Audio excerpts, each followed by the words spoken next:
அனைவருக்கும் இரவு வணக்கம். ஏன்னா இது மாலை வணக்கம் இல்லை. எப்போவுமே ஆடியோ ஃபங்க்ஷன் சொன்னால் 4 பாட்டு போடுவாங்க, அதை பார்ப்போம். அதை வச்சு விமர்சனம் பண்ணலாம், ஏதாவது பேசலாம். ஆனால் இதுக்கு வழி இல்லாமல் பண்ணிட்டார் அருமைச்சவர் பால்ராஜ். நான் அதான் இயக்குனர் பேரரசுட்டு கேட்டேன், எங்கள் தயாரிப்பாளர் அவரே கதாநாயகன், அவரே இயக்குனர், அவரே கதை வசனம்னு போட்டிருக்காரு, புது டி ராஜேந்திரான்னு கேட்டேன். யார்கிட்ட அவர் அசிஸ்டன்ட் டைரக்டராக வேலை செஞ்சாருன்னு கேட்டேன். தெரியல என்னன்னு சொல்லிட்டார் பேராசிரியர் பேரரசு. எங்கள் யார்கிட்ட அசிஸ்டன்ட் டைரக்டர் இருந்தீங்களா? நல்ல வேலை. படிச்சுட்டு வந்துட்டார். அதாவது இல்லை, அதாவது அதுக்குன்னு ஒரு கல்லூரி இருக்குது, அந்த திரைப்பட கல்லூரியில் படிச்சிருக்காருன்னு நினைக்கிறேன். ஆனால் திரைப்பட கல்லூரியில் படித்தது ப்ராக்டிக்கல் ஆகாது. ஏன்னா நான் நிறைய தயாரிப்பாளர் கேட்கும்போது என்ன, அப்போது கேப்டன் ஆர்கே செல்வமணி அறிமுகப்படுத்தும் போது 2-3 டைரக்டர் என்ன சொன்னாங்க, என்னையா போய் படிச்சுட்டு வராங்க, அசிஸ்டன்ட் டைரக்டர் இருந்தால் தான் கேமரா என்ன ஷார்ட் என்னங்கிறது தெரியும்னு அப்போவே கிண்டல் அடித்த ஆட்கள்லாம் உண்டு. இவர் எந்த கல்லூரியில் படித்தாருன்னு எனக்கு தெரியலை. ஆனால் இப்போ வர்ற எல்லாருமே, அதாவது காசு வச்சுருக்கவங்க எல்லாருமே கதாநாயகம் தான், அதில் எந்த வித சந்தேகமே இல்லை. எதுக்கு இன்னொருத்தரை போட்டு ரிஸ்க் எடுக்கணும்? நாமளே நடித்து அது லாபமோ நஷ்டமோ நாமளே ரிஸ்க் எடுத்துருவோம். இன்னும் ஒரு நல்ல விஷயத்தோட வர்றாங்க, அது நம்ம பாராட்ட வேண்டியது தான், அதில் எந்த சந்தேகம் இல்லை. இந்த போஸ்டரை பார்க்கும்போது ஒரு பக்கம் விஜய் சேதுபதி மாதிரி இருக்கார், இன்னொரு பக்கம் சிவகார்த்திகை மாதிரி இருக்கார். ஏன்னா அவருடைய ஃபேஸ் ஒரு பக்கத்து வீட்டு பையன் மாதிரி நமக்கு தோணுது. இதில் முக்கியமான விஷயம் ஒன்று நான் சொல்ல கடமைப்பட்டிருக்கேன். அருமைச்சவர் அன்பு செழின்னு சொன்னார், என்கிட்ட வாங்க நான் ஹெல்ப் பண்ணுறேன்னு. எங்கள் ஃபைனான்ஸ் வாங்கி கொடுப்பீங்களாங்க? கரெக்டான விட்டேன். நேர்மையாக கரெக்டாக இருந்தால் எத்தனை கோடி வாங்கிடுவோம், ஏமாற்ற கிட்டே சேர்க்க கூட்டு உதப்போம். இதில் முக்கியமான விஷயம் என்னென்னா, இப்போது படம் தயாரிக்கிறது ஈஸி, ஃபைனான்ஸ் வாங்குறது கூட ஈஸி தான். ஏன்னா ஏதாவது நிலத்தை கொடுத்து வாங்கிடலாம். ஆனால் தியேட்டர் கிடைக்கிறது தான் இப்போ கஷ்டமாக இருக்குது. சமீபத்தில் கூட சல்லியர்கள் படத்தினுடைய தயாரிப்பாளர் ஆரம்பித்தவர் சுரேஷ் கமாச் சொன்னார், எனக்கு மால் தியேட்டர்லாம் கிடைக்கவே இல்லைங்க அப்படின்னு வருத்தப்பட்டு சொன்னார். இதில் முக்கியமான விஷயம் என்னென்னா, நாட்டில் அரசியல் கட்சிகள் அதிகமாக இருக்கிற மாதிரி சினிமா தயாரிப்பாளர் சங்கமும் அதிகமாக இருக்குது. முதல்ல ஒரு சங்கம் ஒரு தொழில்னு சொன்னால் தான் கவர்மெண்ட்டை நாம் போய் அப்ரோச் பண்ண முடியும். இன்றைக்கி லெவலில் நம்முடைய இப்போ ஏன்னா எனக்கு தேர்தல் நடக்கலை, அருமைச்சவர் அன்பு செழின்னு தயாரிப்பாளர் சங்க தேர்தல் நடந்துட்டுன்னு சொன்னார், நடக்கலை, இனி தான் நடக்க போகுது. அதில் அதான் நடக்க போகுது. இதில் என்னென்னா, இப்போதைய நடப்பு தயாரிப்பாளர் சங்க தலைவர் இங்கே பார்க்காம அவர் சொந்த ஊரான காரைக்குடியில் போய் முதலமைச்சரை பார்த்துருக்காரு. ஏன்னா இங்கே கோட்டையில் அனுமதி கிடைக்கலையா என்னங்கிறது நமக்கு தெரியல. இந்த மாதிரி சூழ்நிலையில் இப்போ தமிழ் குமரனும் போட்டியிடுறாரு. இதுக்கு இடையில் நடப்பு தயாரிப்பாளர் சங்கம்னு ஒன்று இருக்குது. இதில் ஒரு அரசாங்கத்தின் மூலமாக சலுகைகள் கிடைப்பதற்கு நடப்பு தயாரிப்பாளர் சங்கம் ஹெல்ப் பண்ணுமா, இல்லை தயாரிப்பாளர் சங்கம் ஹெல்ப் பண்ணுமா, இல்லை சிறு தயாரிப்பாளர் சங்கம் ஹெல்ப் பண்ணுவாங்கிறது குழப்பத்தில் தயாரிப்பாளர் இருக்காங்க. எல்லாத்தையும் பணம் இருக்குது, எல்லாத்தையும் படம் எடுக்கணுங்கிற அறிவாற்றல் இருக்குது. படம் ஒழுங்காக எடுக்கணும்னு சொல்லுங்களேன். படம் ஒழுங்காக எடுத்து நம்ம ஏன்னா அடுத்த போய் கை கட்டிக்கணும். படம் ஒழுங்காக எடுக்க சொல்லுங்களேன். நம்ம டேரக்டர் கொடுத்தா படம் எடுக்க சொல்லுங்களேன். கவர்மெண்ட் நம்பியே படம் எடுத்தால் எப்படி கவர்மெண்ட் கொடுக்கணும்? நம்ம ஆளுக்கு படம் கரெக்டாக எடுக்க சொல்லுங்களேன். நம்ம படம் எடுத்தால் எவன்ட்டு கை நீட்ட வேண்டியதில்லைண்ணே. இது அவர்கிட்ட சொல்லுங்க, பால்ராஜிட்டு சொல்லுங்க. இப்போ அவர் தான் பேசுகிறேன், சொல்லுங்க. இல்லை பால்ராஜிட்டு சொல்லுங்க. ஏன்னா இப்போ சமீபத்தில் இல்லை, நாங்கள் இப்போ சமீபத்தில் இந்த வாரம் ஒரு 5 படம் தொடர்ந்து பார்த்தோங்க. இப்போ அண்ணனை வச்சு சொல்கிறேன், அரசாங்கத்தை நம்பி யாரும் படம் எடுக்காதீர்கள், சலுகையை நம்பி படம் எடுக்காது. உங்களுடைய உண்மையான கதையை நம்பியும் உங்களுடைய பணத்தை நம்பியும் உங்களுடைய திறமை நம்பி படம் எடுத்தால் யாருக்கிட்ட கை என்று என்னுடைய அருமையான தாழ்மையான கருத்து. நன்றி. அண்ணன் தெளிவாக பேசுவார். நான் தெளிவாக பேசுகிறேன்னு அவரே பேசிட்டு போயிட்டார். இதில் முக்கியமான விஷயம் என்னென்னா, அவரை விட நாங்கள் தான் அதிகமாக படம் பார்க்குறோம். நமக்கே தெரியும், கடந்த 3 நாட்களாக 5 படம் பார்த்துருக்கோம். 5 படமும் ஒரே கிளைமாக்ஸ் உண்டா இல்லையா? 5 படமும் ஒருத்தன் லவ் பண்ணுறாங்க, அப்புறம் பிரேக்கப் ஆகுது, அப்புறம் மறுபடியும் சேர்றாங்க, கிளைமாக்ஸில் ஒரே டைலாக் தான். 3 படமும் ஒரே டைலாக். இப்படி இருந்தால் எவங்க படம் பார்ப்பான்? ஏன் ஒரு கதை கேட்கும்போது இது ஏற்கனவே வந்த மாதிரி இருக்க அந்த கதைன்னு யாருக்குமே அறிவாற்றல் இல்லைன்னு சொன்னால் அப்புறம் என்னத்தை நீங்கள் பணத்தை போட்டு படத்தை எடுக்க போகிறீங்க எனக்கு சந்தேகமாக இருக்குது. அதான் ஒரு குளறு இருக்குது. ஆனால் ஒரு விஷயம் நான் இதை சொல்கிறது வெட்கப்படலை. இருட்டு அறையில் முரட்டு குத்துன்னு ஒரு படம் வந்துச்சு. அதுக்கப்புறம் நேற்று ஸ்வீட்டி நாட்டி கிரேசி சூப்பர் படம். நிச்சயமாக அந்த படம் சூப்பர் கலக்கல் வசூலில் பண்ண போகுது. நீங்கள் அதுக்கப்புறம் நிறைய படங்கள் அதே மாதிரி வரும். எதுக்கு சொல்கிறேன்னா அது நாட் ஒன்லி செக்ஸ் மூவி, அதில் வந்து ஒரு வித்தியாசமான ஒரு பரபரப்பான விறுவிறுப்பான கதை இருக்குது. அந்த டைரக்டர் மிஸ்டர் ராஜசேகர் நல்ல ஆரம்பத்துலேருந்து கடைசி வரைக்கும் நாற்காலி நுனியிலே உட்கார வச்சிட்டார். ஏன்னா ஏற்கனவே பழைய கதாநாயகி முன்னையும் பெருசு நம்ம அதாவது சுந்தரா ட்ராவல்ஸு ஒன்று நடிகை, அதுக்கப்புறம் இனியா 2 பேரும் சேர்ந்து பயங்கர கலக்கல். அந்த கேமராமேன் ரொம்ப கொடுத்து வச்சார். அடிக்கடி க்ளோஸ்அப் அதையே காமிச்சிக்கிட்டு இருக்காரு. நமக்கும் பயங்கர சந்தோஷமாக இருந்தது. அது கிளைமேக்ஸ் வந்து ரொம்ப சூப்பர் கிளைமேக்ஸு. இதில் ஜனநாயகம் படம்லாம் வந்து சென்சாரில் தடைப்பட்டு போச்சு அதுன்னு சொல்கிறாங்க. சென்சாரில் அது எப்படி அப்படின்னு தெரியல. அந்த ப்ரொடியூசர் நல்லவர். ஏன்னா துணிச்சலாக கோயம்புத்தூர்லேருந்து வந்து பாலராஜன் அவர் பேர் சுரேஷ் நினைக்கிறேன், அவர் படம் எடுத்திருக்காரு. ராஜசேகர் நல்ல படம் எடுத்திருக்காரு. என்னென்னா செக்ஸு படமாக இருந்தாலும் ஒரு வித்தியாசமான கதையோடு எடுத்திருக்காங்க. வர்ற தயாரிப்பாளர்கள் வித்தியாசமான கதையோடு வாங்க. இந்த தலைப்பு ரொம்ப நல்லா இருந்தது. யாரா அந்த பையன், நான் தான் அந்த பையன். ஒருவேளை டைரக்டர் ப்ரொடியூசரு ஹீரோ அவரை பையனாக சொல்லிக்கிட்டாரா என்னன்னு நமக்கு தெரியலை. அப்படிதானே நீதானே அவரை பையன்னு சொல்லிட்டாரு. நான் தான் அந்த பையன். இந்த துணிச்சல் யாருக்குமே வராது. அந்த அடிப்படையில் அவரை நம்ம பாராட்டணும். இதில் முக்கியமான அம்சம் என்னென்னா எல்லாருமே சொல்கிறது வழக்கமாக ஹீரோயின்கள் வந்து ப்ரொமோஷனுக்கு கண்டிப்பாக வரமாட்டேங்கிறாங்க. ஒருவேளை அவங்க மீட்டர் எங்கேயாவது ஓடுதான்னு நமக்கு தெரியல. அந்த அடிப்படையில் இங்கே வரலையாங்கிறது நமக்கு தெரியல. ஏன்னா இப்போல்லாம் வந்து ஹீரோயின் என்ன பேசுகிறாங்கன்னு சொன்னால் அவங்க ஒன்றும் தெலுங்கில் பேசுகிறாங்களா, ஹிந்தியில் பேசுகிறாங்களா, இங்கிலீஷில் பேசுகிறாங்க. நமக்கும் புரிய மாட்டேங்குது, கண்டென்ட் கிடைக்க மாட்டேங்குது. இதில் முக்கியமான விஷயம் என்னென்னா ஆடியோ ஃபங்க்ஷன் சொல்லி 3 மணி நேரம் போட்டு கழுத்து இருக்கிறாங்க. ஆனால் எடிட்டர்கிட்ட போனால் 10 நிமிஷம் போங்க சார், எடுத்துகிட்டு போங்க சார், எவரும் பார்க்க மாட்டேங்கிறான்னு சொல்கிறாங்க. இதில் எங்களுக்கு உள்ள கஷ்டம் என்னென்னா 3 மணி நேரம் உட்காந்து அந்த ஆடியோ ஃபங்க்ஷனை எடுத்துவிட்டு 10 நிமிஷம் வராது. இப்போ புதுசாக யூடியூப்பில் போட்டிருக்காங்க.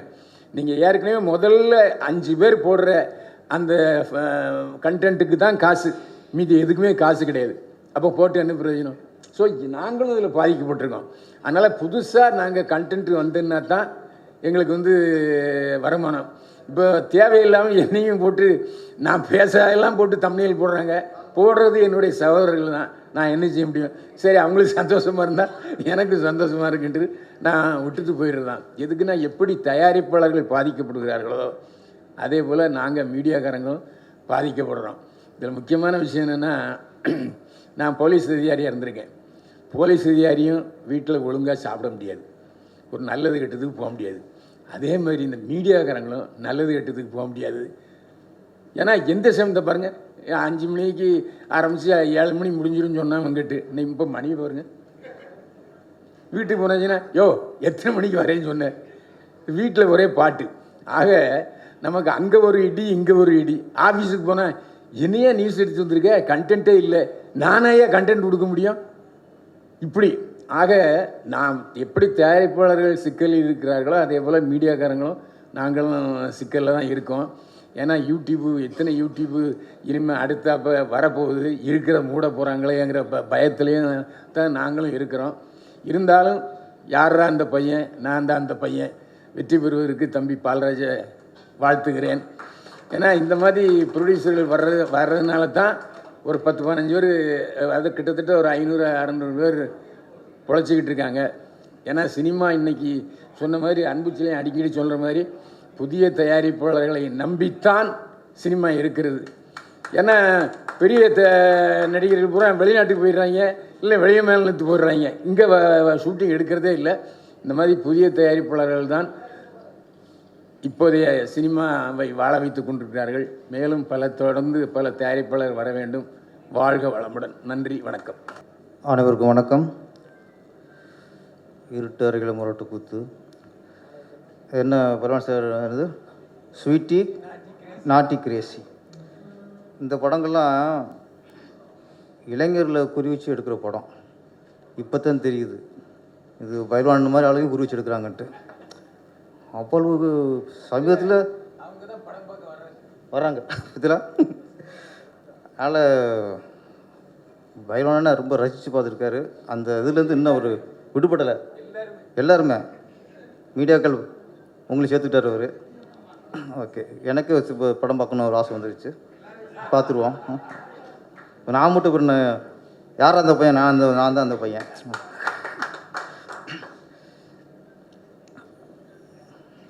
அன்பழகன் ரொம்ப ஆவேசமாக பேசினார். எல்லாத்துக்கும் நான் இருக்கேன்ட்டு. ஆமாம், சினிமாவில் உள்ள பாசம், சினிமா நல்லா இருக்கணுங்கிற ஒரு வேகம், வெறி. ஆமாம், டோன்ட் ஒரி, சினிமா நல்லா இருக்கும். யாரா அந்த பையன், யாரா அந்த ஹீரோ? நான் தான் அந்த ஹீரோன்னு வந்துட்டார் அவர். பால்ராஜ். நான் ட்ரெய்லர் பார்த்துட்டேன். ட்ரெய்லர் காட்டினார், சாங்கும் பார்த்துட்டேன்.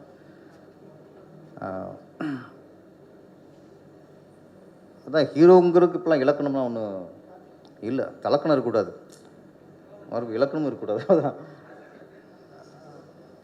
பாக்கியராஜ் சார் ஃபஸ்ட்டு புதிய வாரம் நடிக்கும்போது இயக்குனர் என் பாரதியை தவிர எல்லாருக்குமே இவரெல்லாம் ஹீரோவா அப்படின்னு தான் பார்த்தாங்க.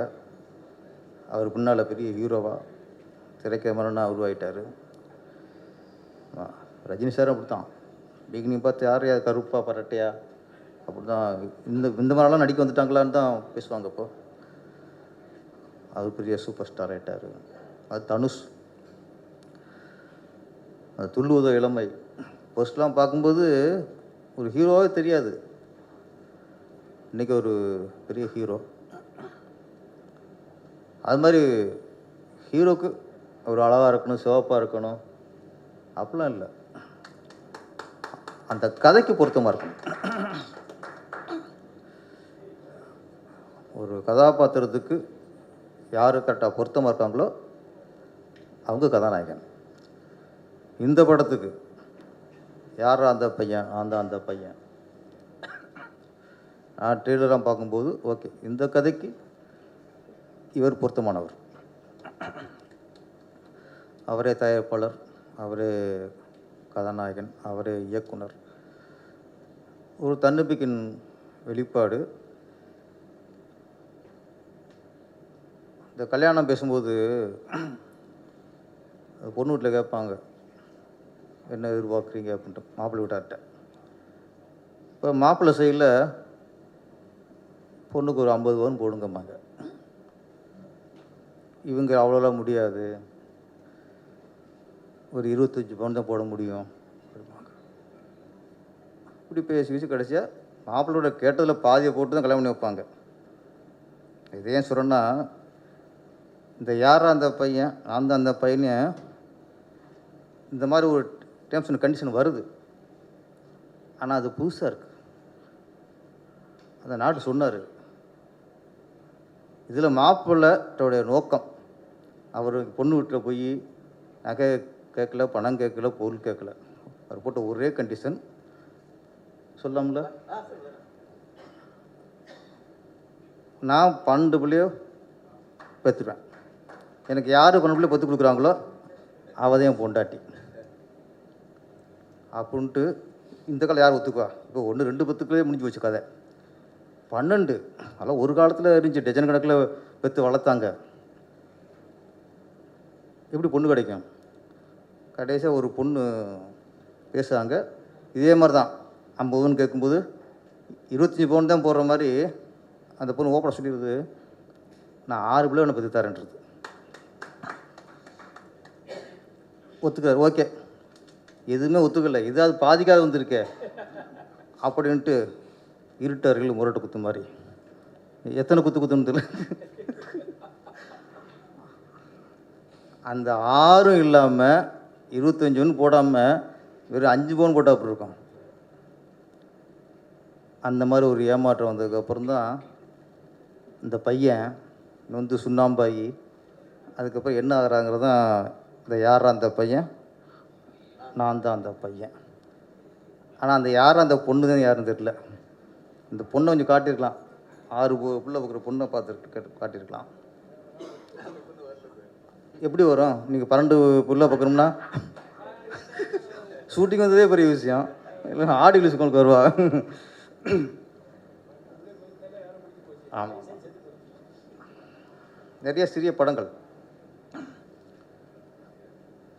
எல்லோரும் பயமுத்துவாங்க, சின்ன படங்கள் ஓடுறதில்ல, சின்ன படங்கள் தியேட்டர் கிடைக்கிறதில்ல. அதெல்லாம் பொய். நல்ல படத்துக்கு தியேட்டர் கிடைக்கும் சார். சின்ன படங்கள் ஓடுறதில்லைங்கிறது பொய். நல்ல படங்கள் ஓடும், ஓடிக்கிட்டு இருக்கு. சமீபத்தில் எத்தனை படம் சிறையை பார்க்குறோம், ஆண்பாவம் பொல்லாத பார்த்துருக்கோம். இப்போ ஜீவா சிறப்படம், ட்ரிபிள் டி. சும்மா பயமுத்துவாங்க. படத்தை படமாக எடுக்கணும், அதான் ஆசைக்கு படம் எடுக்கிறது தான் இங்கே பிரச்சனை. அங்கே தான் விபத்துலாம் உண்டாகுது. நேசித்து ஒரு தொழில் கற்றுக்கணும். சொன்னாங்க இன்ஸ்டியூட்லேருந்து நேராக வந்துட்டார் அப்படின்ட்டாங்க டைரக்டர். அது சிலர் அப்படி வருவாங்க. வண்டியத்தனு சார் எங்கேயும் ஒர்க் பண்ணல, ஆர் சுந்தரராஜன் பெரிய சிலுவஜி படம்லாம் கொடுத்தாரு, அவரும் யார்ட்டும் ஒர்க் பண்ணல. பாரதி ஒர்க் பண்ணார். பாரராஜா வந்து புட்டாநாட்டை ஒர்க் பண்ணார், ரா சங்கரன்ட்ட ஒர்க் பண்ணார். பாரராஜா 2-3 குருலாம் இருக்காங்க. ஆமாம், அந்த அதை சொல்லிட்டேனே, அண்ணன் எக்குவல் பேசிட்டே இருப்பார்.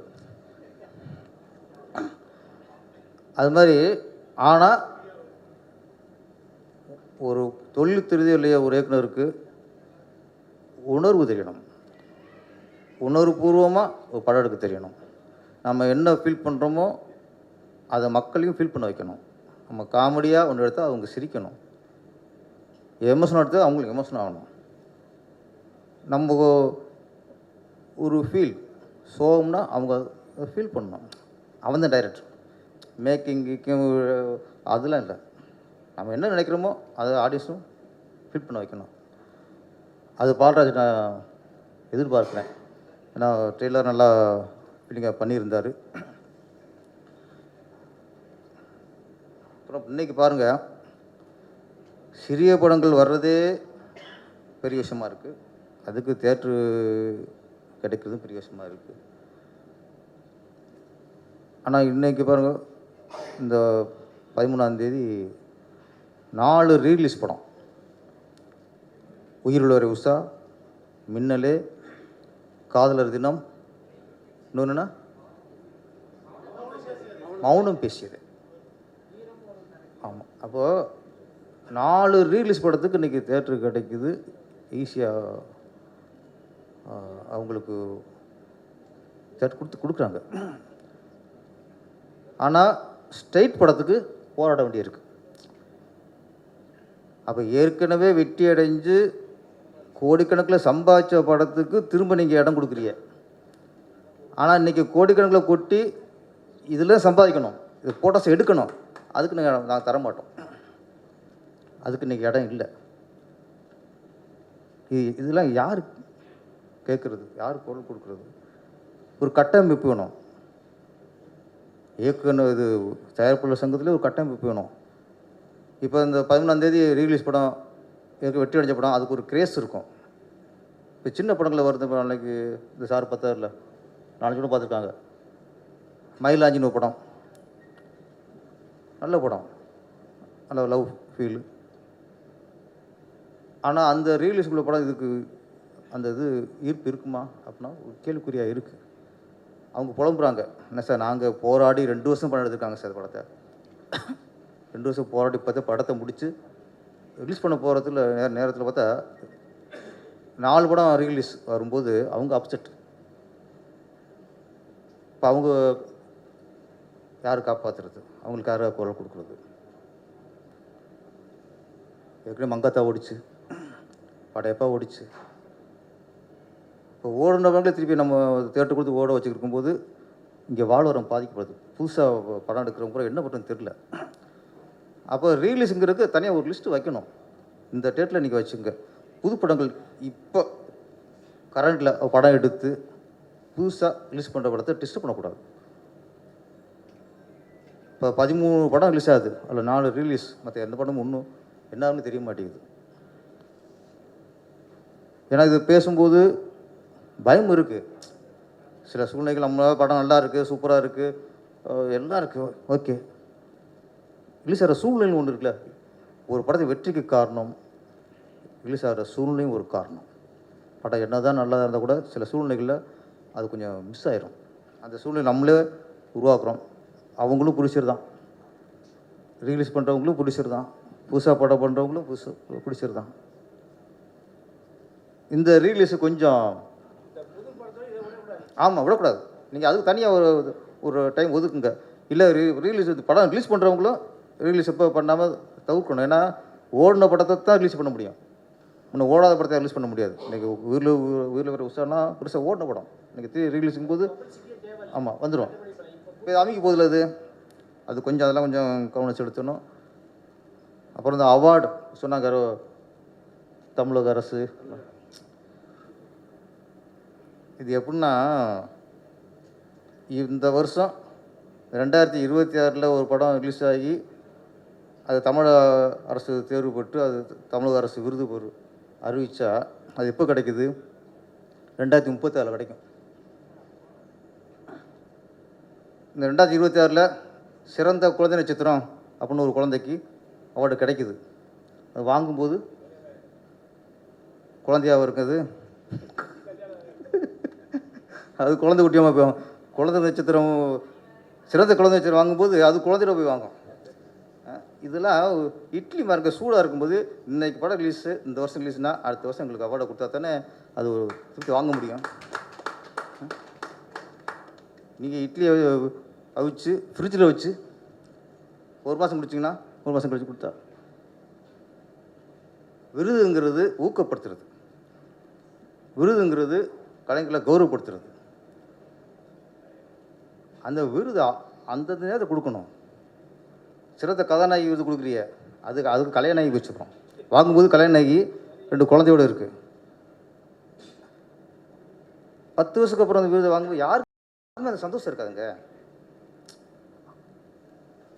அது மாதிரி தமிழக அரசுக்கு வேண்டுகோள், 2026க்கான சிறந்த படத்துக்கான விருதுகளில் 2027 கொடுங்க, 2036 கொடுத்துடாதீங்க. அது யாரும் சந்தோஷம் வாங்க மாட்டாங்க, ஒரு கடமைக்கு தான் வாங்குவாங்க. அதுதான் தமிழக அரசுக்குள்ளே நான் கேட்குற வேண்டுகோள். அப்பப்போ கலைஞரில் கௌரவிங்க. தேர்தல் வரக்கு முன்னாடி மொத்தமாக கூட்டு விருதில் கொடுக்காதீங்க. மற்றபடி யாரா அந்த பையன், நான் தான் அந்த பையன், நீங்கள் தான் அந்த பையன். ஆமாம், அப்போ மிகப்பெரிய வெற்றி அடையணும். பால்ராஜ் வித்தியாசமான குளத்தில் கதை பண்ணியிருக்காரு. நான் சொன்னது இதில் 3 தம்பதியில் வர்றாங்க. இதில் ஒரு தம்பதி தான் இந்த ஒரு டஜன் உள்ளே போகிற லட்சியம் உள்ளவர். அப்புறம் ரவிமரியா பண்ணியிருக்காரு போலீஸ் ஆஃபீஸராக. அந்த ஃபேமிலி அது வேறு மாதிரி ஒரு பிரச்சனை. இன்னொரு தம்பதி அது ஒரு வேறு மாதிரி பிரச்சனை. 3 பிரச்சனையுமே வித்தியாசமான பிரச்சனை. ஒரு வித்தியாசமான கதை எடுத்து மக்கள் வித்தியாசமான படத்தை வெற்றி அடைய வைப்பாங்க நம்பிக்கையில் நம்ம பால்ராஜ் படம் பண்ணியிருக்காரு. அவருடைய வாழ்த்துக்கள். நன்றி, வணக்கம்.